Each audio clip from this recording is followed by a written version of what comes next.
Kwa best. Ulisikia ile story ya ule mzee wa Kitale? Hamkusikia? Acha niwape. Sasa kuna mzee bana, kuna mzee wa Kitale, baba tu wa mtu alikuwa anapeleka mtoto wake shule. Sasa alikuwa na mtoto deno anampeleka shule fulani hapo, sio shule gani Kitale. Lakini hakuwa na fima nzuri. Sasa ndio kitu alifanya. Mzee aliamua aje hakumti bana. Ndio kwa hakumti bana. Hii mwaka useme hakumti sana mzee. Kwani dada? Haina shida. Sasa akahage mti. Sasa ile MP wake mzee kusikia story. Akaona yezi kwa hiyo akaamua kuchangamka mzee.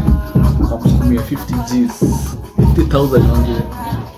Sasa mzee bana badala ya kupeleka mtu shule bana.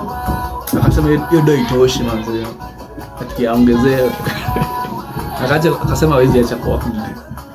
Sasa mzee usikie nishikilie miti bana hadi saa 2 hapo usiku. My youth man wametokea tu zao. Ukamchangamkia bana, ilibidi mzee ametoka kihuki mwana.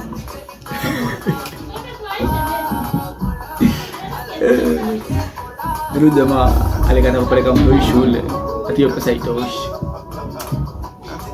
Ndio.